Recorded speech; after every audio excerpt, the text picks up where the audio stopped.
ये वीडियो हम बना रहे हैं सेंटर ऑफ ग्रेविटी का कॉन्सेप्ट समझाने के लिए, जो चैप्टर का सेकंड पार्ट है। तो चैप्टर का सेकंड पार्ट स्टार्ट होता है with something called centre of gravity. Centre of gravity बोल के एक कॉन्सेप्ट है।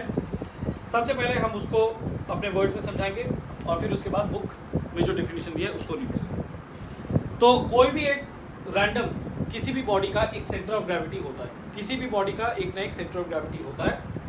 हम यहाँ पे एक इरेगुलर ऐसे ही एक रैंडम साइज्ड रैंडम शेप का एक बॉडी यहाँ पे बना के रखे, डायग्राम बना के रखे जैसे बुक में दिया है। एंड यहाँ पे कुछ individual particles, a body is made up of many particles, तो कुछ इंडिविजुअल पार्टिकल्स को यहाँ पे हम हाईलाइट कर रखे और वो इंडिविजुअल पार्टिकल्स का वेट को लिख करके रखे। जैसे यहाँ पे एक पार्टिकल होगा जिसका वेट W1, यहाँ पे एक पार्टिकल जिसका वेट W2, यहाँ एक पार्टिकल जिसका वेट W3, यहाँ एक पार्टिकल जिसका wait W4, W5, W6, W7। ऐसे तो अनकाउंटेबल नंबर ऑफ पार्टिकल से पूरा बॉडी बना हुआ है। हम सिर्फ कॉन्सेप्ट समझाने के लिए कुछ पार्टिकल्स को यहाँ हाईलाइट किया और उसका जो इंडिविजुअल वेट्स है उसको हाईलाइट किया। तो सेंटर ऑफ ग्रेविटी क्या होता है?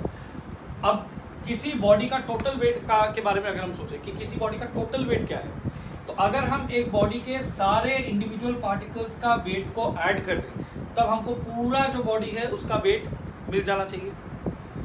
अगर हम ये सोचें कि क्या हम ऐसा एक पॉइंट ढूंढ सकते हैं जिसके थ्रू बॉडी का पूरा वेट एक सिंगल फोर्स की तरह एक्ट करेगा, तो वो पॉइंट होता है बॉडी का सेंटर ऑफ ग्रेविटी। हर एक बॉडी में ऐसा एक पॉइंट होता है जिसको बोलते हैं सेंटर ऑफ ग्रेविटी, जिसके थ्रू बॉडी का पूरा वेट, टोटल वेट एक सिंगल फोर्स की तरह एक्ट करेगा। इतना ही समझना है सेंटर ऑफ ग्रेविटी को लेकर के, इससे ज़्यादा डेप्थ में जाने का जरूरत नहीं है। इतना समझने से इनफ है, इतना ही समझ के रखना है, इतना ही याद रखना है। अब डेफिनेशन में आते हैं। यहाँ पे सेंटर ऑफ ग्रेविटी का सीधा जो ब्लू बॉक्स में डेफिनेशन दिया है उसमें आएंगे। The centre of gravity of a body is the point about which the algebraic sum of moments of the weights of all the particles constituting the body is zero। इस part को बाद में समझाएंगे। उसके बाद लिखा है the entire weight of the body can be considered to act at this point howsoever the body is placed। Body को चाहे जैसे भी हम रखें, बॉडी का टोटल वेट एक सिंगल पॉइंट से एक्ट कर रहा है नीचे की तरफ, उस सिंगल पॉइंट को बोलेंगे centre of gravity. Centre of gravity मतलब कि ये वो सेंटर है, वो केंद्र है जिसके थ्रू बॉडी का total downward force, gravitational force, body के ऊपर जो ग्रेविटेशनल फोर्स है वो नीचे की तरफ एक्ट कर रहा है। अब डेफिनेशन का फर्स्ट पार्ट में आते हैं। The centre of gravity of a body is the point about which the algebraic sum of the moments of weights of all the particles constituting the body is zero। पहला बात है what is meant by particles constituting the body. Particles constituting the body मतलब कि body जिस particles या जिन particles से बना हुआ है, those are the particles constituting the body, मतलब जो पार्टिकल्स बॉडी में है। तो यहाँ पे बोल रहा है कि सेंटर ऑफ ग्रेविटी ऐसा भी पॉइंट है जिसके अबाउट मतलब जिसके अराउंड जो भी सारे पार्टिकल्स के वेट्स का मोमेंट्स है उसका टोटल सम अगर करेंगे तो जीरो आएगा। इसका क्या मतलब है? सपोज हम इस पार्टिकल को कंसिडर करते हैं। यहाँ पे एक पार्टिकल है जिसका वेट है W1। अब ये जो वेट है ये W1 एक नीचे की तरफ एक फोर्स है जो बॉडी को ऐसा घुमाने की कोशिश करेगा, ऐसा। ये W2 वेट इसको ऐसा घुमाने का कोशिश करेगा, W5 ऐसा घुमाने का कोशिश करेगा around the centre of gravity, W7 ऐसा घुमाने का कोशिश करेगा, W6 जो है वो सेंटर ऑफ ग्रेविटी के थ्रू है तो वो नहीं घुमाएगा बॉडी को, W3 ऐसा घुमाने का कोशिश करेगा, W4 ऐसा घुमाने का कोशिश करेगा। अब W1 जो कोशिश कर रहा है बॉडी को ऐसा घुमाने का, W2 कोशिश कर रहा है बॉडी को ऐसा घुमाने का, वो दोनों एक दूसरे को कैंसिल आउट कर सकते हैं। W5 W7 भी एक दूसरे को कैंसिल आउट कर सकते हैं, W3 W4 भी एक दूसरे को कैंसिल आउट कर सकते हैं। W6 का तो कोई फर्क नहीं पड़ेगा बिकॉज W6 जो फोर्स है वो सेंटर ऑफ ग्रेविटी के थ्रू ही एक्ट कर रहा है। और ये हम लोग जानते हैं कि अगर एक फोर्स पिवट के थ्रू ही एक्ट करता है तब उसका पिवट से परपेंडिकुलर डिस्टेंस जो है वो जीरो होगा, इसलिए उसका मोमेंट ऑफ फोर्स जीरो होगा। W5 का पिवट से इतना परपेंडिकुलर डिस्टेंस है, W1 का पिवट से इतना परपेंडिकुलर डिस्टेंस है, W7 का इतना परपेंडिकुलर डिस्टेंस है, W2 का इतना परपेंडिकुलर डिस्टेंस है, W3 का इतना, W4 का इतना। और इसलिए ये जो फोर्सेस है W6 को छोड़ करके हर एक का अपना एक मोमेंट ऑफ फोर्स है। किसी का anti clockwise moment of force है, किसी का क्लॉकवाइज मोमेंट ऑफ फोर्स है। लेकिन सेंटर ऑफ ग्रेविटी एक ऐसा पॉइंट है जिसके अराउंड जो भी ये मोमेंट्स हैं ये सब एक दूसरे को कैंसिल आउट कर देंगे। यही सेंटर ऑफ ग्रेविटी का डेफिनेशन है कि सेंटर ऑफ ग्रेविटी एक ऐसा पॉइंट है जिसके अराउंड जो भी इंडिविजुअल पार्टिकल्स के वेट्स के मोमेंट्स है वो मोमेंट्स एक दूसरे को कैंसिल आउट कर देंगे। तो जिस पॉइंट के अराउंड ये होगा उसी पॉइंट को सेंटर ऑफ ग्रेविटी बोला जाएगा। जैसे हम बोल रहे थे W5 का मोमेंट और W7 का मोमेंट एक दूसरे को कैंसिल आउट कर सकता है, W1 और W2 का मोमेंट एक दूसरे को कैंसिल आउट कर सकता है, W3 W4 एक दूसरे का मोमेंट एक दूसरे को कैंसिल आउट कर सकता है। तो ये है फर्स्ट डेफिनेशन का फर्स्ट पार्ट का मीनिंग। इतना ही, बस इतना ही समझ के रखना है इसको, इसके एकदम बिल्कुल और डेप्थ में नहीं जाना है और ये डेफिनेशन को पूरा लर्न करना है। The centre of gravity of a body is the point about which the algebraic sum of the moments of its। algebraic sum क्या होता है? algebraic sum का मतलब है कि हर एक मोमेंट को उसके रेस्पेक्टिव साइन के साथ लेकर के हम ऐड करेंगे। जो मोमेंट ऑफ फोर्स का दूसरा नाम था टॉर्क और उसका सिंबल है ये टाउ, ऐसे करके एक सिंबल ये देखे तब बोले। तो सपोज W1 जो है, W1 एक एंटी क्लॉकवाइज मोमेंट जनरेट कर रहा है, ऐसे बॉडी को ले जाने का कोशिश करेगा। एंटी क्लॉकवाइज मूवमेंट्स को हम लोग पॉजिटिव साइन के साथ लेते हैं। ये साइन का पहले डिस्कशन हुआ था कि एंटी क्लॉकवाइज मूवमेंट्स को पॉजिटिव साइन के साथ लेना है और क्लॉकवाइज मूवमेंट को हमेशा नेगेटिव साइन के साथ लेना है। अगर W1 जनरेट कर रहा है टॉर्क टाउ1 सपोज और W2 जनरेट कर रहा है टॉर्क टाउ2, अब W1 क्या कर रहा है? एंटी क्लॉकवाइज जनरेट कर रहा है मोमेंट, तो उसको पॉजिटिव साइन के साथ लेंगे। W2 क्लॉकवाइज मोमेंट जनरेट कर रहा है तो उसको नेगेटिव साइन के साथ लेंगे, मतलब टाउ1 minus tau. W5 anti clockwise, W7 clockwise, तो प्लस टाउ5 माइनस टाउ7। W3 एंटी क्लॉकवाइज तो प्लस टाउ3 और W4 क्लॉकवाइज तो माइनस टाउ4। और W6 की वजह से कोई मोमेंट जनरेट नहीं होगा अराउंड द पॉइंट G।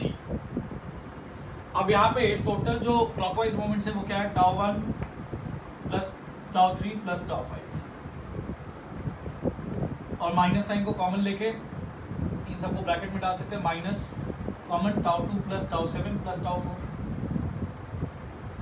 तो अगर टाउ1 टाउ3 और टाउ5 का जितना वैल्यू आता है सम करके दैट इज इक्वल टू टाउ2 टाउ7 और टाउ4 का जितना वैल्यू आता है सम करके ऐड करके, तो ये पूरा वैल्यूज एक दूसरे को कैंसिल आउट कर देगा। ये पूरा वैल्यूज एक दूसरे को कैंसिल आउट कर देगा। तो अगर ये पूरा वैल्यूज एक दूसरे को कैंसिल आउट, मतलब इसका जितना एडिशन आएगा इसका भी उतना ही एडिशन आएगा, ये एडिशन का रिजल्ट भी उतना ही अगर होगा। तो ये एडिशन रिजल्ट और ये एडिशन रिजल्ट, क्योंकि इसके सामने एक माइनस साइन है, ये एक दूसरे को पूरा कैंसिल आउट कर देगा। इसी का मतलब होता है sum of the algebraic sum of the moments due to all the weights is 0।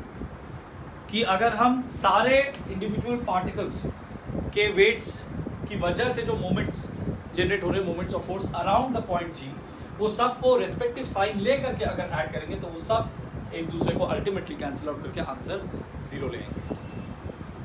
तो यहाँ पे एक बार फिर से डेफिनेशन का फर्स्ट पार्ट पढ़ लेते हैं। The centre of gravity of a body is the point about which the algebraic sum of the moments, algebraic sum मतलब summing them up, adding them with sign, anti clockwise moment है तो plus sign, clockwise moment है तो minus sign.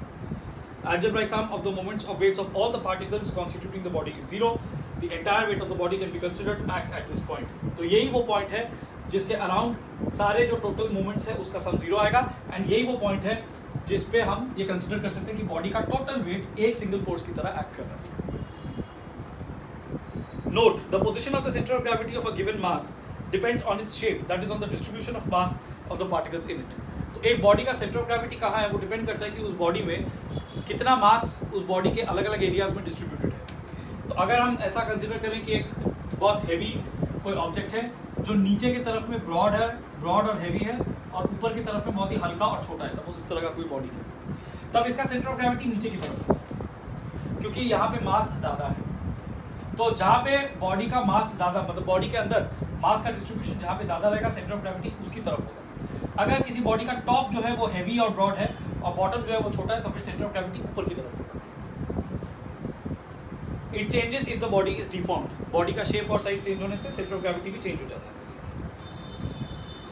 For example, the centre of gravity of a uniform wire is at the middle of its length. अगर एक simple हम एक wire ले लें या रॉड ले लें तो उसका जो सेंटर ऑफ ग्रेविटी है वो एकदम उसके ठीक बीच में होता है, बीच के point. But if the same wire is bent into a circle, but अगर इसी वायर को हम सर्कल के फॉर्म में बेंड कर लेते हैं तब क्या होगा, its centre of gravity will then be at the centre of the circle, तब सर्कल के सेंटर में। उसके बाद number 2, it is not necessary that the centre of gravity always be within the material of the body. That means centre of gravity जरूरी नहीं है कि हमेशा बॉडी के मटेरियल में ही होगा। मतलब कि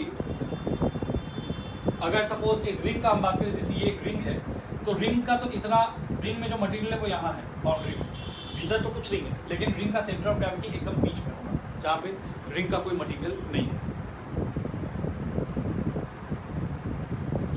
the centre of gravity of a ring और a hollow sphere, hollow sphere का मतलब एक अंदर से एकदम खाली है, प्लास्टिक बॉल टाइप का, अंदर से बिल्कुल खाली। The centre of gravity of a ring और a hollow sphere lies at its centre where there is no material. Number 3, by the concept of center of gravity, a body of weight W can be considered as a point particle of weight W at its center of gravity. तो हम ऐसा भी कर सकते हैं कि ये जो पूरा बॉडी है इसके जगह सिर्फ एक पॉइंट साइज बॉडी को ड्रॉ करें और उसका भी पूरा उतना ही वेट होगा जितना इस बॉडी का है, बस वो point size body centre of gravity पे सिचुएटेड होगा।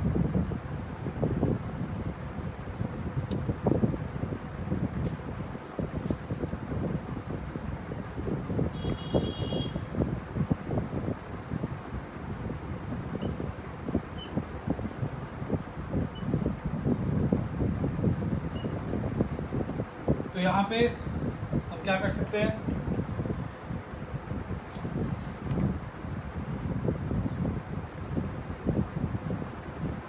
जी पे इस पूरे बॉडी को सब्स्टिट्यूट कर सकते हैं with a point sized body, point sized particle, और उसका भी वेट उतना ही होगा जितना इस बॉडी का होगा, दैट इज डब्ल्यू। ये इस लाइन का मतलब है। वैसे इसको इतना ज़्यादा डेप्थ में समझने का ज़रूरत नहीं है, मेन जैसे हम बोले डेफिनेशन पूरा समझना है, जितना पार्ट उसमें हम बोले डेफिनेशन पूरा समझना है, लर्न करके रखना है। नोट का पॉइंट नंबर 1, पॉइंट नंबर 2 याद रखना है और पॉइंट नंबर 3 जस्ट रीड करके रखना है। Centre of gravity of some regular objects, ये टेबल याद करना होगा। तो एक रॉड का सेंटर ऑफ ग्रेविटी होता है at the mid point of the rod. Circular disc मतलब ऐसा, तो उसका जो ज्योमेट्रिक सेंटर है उसमें होता है सेंटर ऑफ ग्रेविटी। सॉलिड और हॉलो स्फीयर मतलब बॉल जैसा, बॉल के अंदर जो सेंटर है उस पर होगा। सॉलिड और हॉलो सिलेंडर, सॉलिड और hollow cylinder that is mid point on the axis of the cylinder. इसका मतलब क्या है, कोई सिलेंडर अगर है, सिलेंडर का एक्सिस होगा ये सिलेंडर का एक्सिस होगा, एक्सिस पे जो मिड पॉइंट है, एक्सिस पे जो मिड पॉइंट है ये उसका सेंटर ऑफ ग्रेविटी होगा। उसके बाद solid cone at a height h/4 from the base on its axis. अगर एक कोन है उसका ये टोटल हाइट होगा, तो हाइट का 1/4 हिस्सा मतलब h/4, टोटल हाइट h है, h/4 1/4 हिस्से, हाइट का 1/4 हिस्से के ऊपर मतलब यहाँ होगा सेंटर ऑफ ग्रेविटी CG। उसके बाद hollow cone at a height, और ये सॉलिड कोन के लिए है, मतलब कि अंदर से पूरा भरा हुआ cone. Hollow cone at a height h/3 from the base on its axis. Hollow cone का मतलब है जो कोन अंदर से खाली है।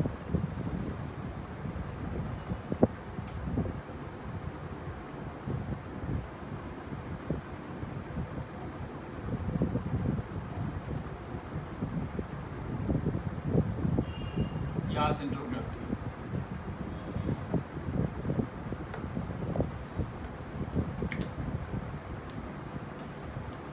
उसके बाद circular ring, centre of the ring.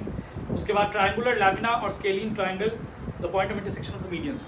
Lamina का मतलब होता है एक बहुत ही पतला, जैसे अगर हम पेपर को एक ट्रायंगल के शेप में काट दें तो उसको बोलेंगे ट्रायंगुलर लैमिना, मतलब ट्रायंगुलर शेप का बहुत ही पतला स्ट्रक्चर।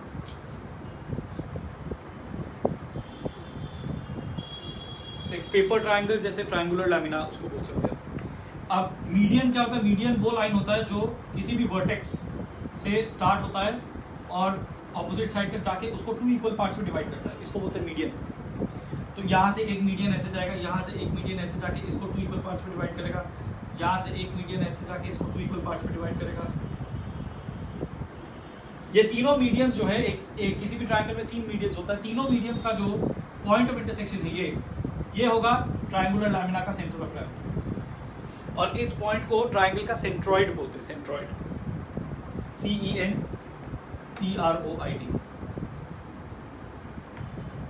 सेंट्रॉइड। तो ट्रायंगुलर लैमिना और scaling triangle, the point of intersection of the medians. Scaling triangle का मतलब जिसमें तीनों साइड अनइक्वल होता है। पैरेललोग्राम, रेक्टेंगुलर लैमिना, स्क्वायर और रोम्बस। तो पैरेललोग्राम, रेक्टेंगल, स्क्वायर या रोम्बस, ये सब में क्या होता है? Point of intersection of the diagonals. ये एक रोम्बस है, point of intersection of the diagonals, यहाँ पे होगा सेंटर ऑफ ग्रेविटी। स्क्वायर के लिए भी वही चीज़ बोला है, रेक्टेंगल के लिए भी वही बोला है, रेक्टेंगुलर लैमिना होगा, एंड पैरेललोग्राम के लिए भी वही चीज़ बोला है।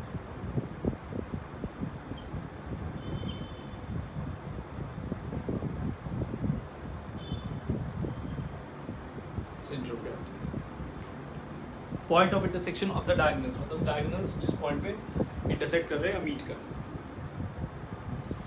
यही चीज़ फिगर 3.17 में दिखाया, सॉरी 1.37।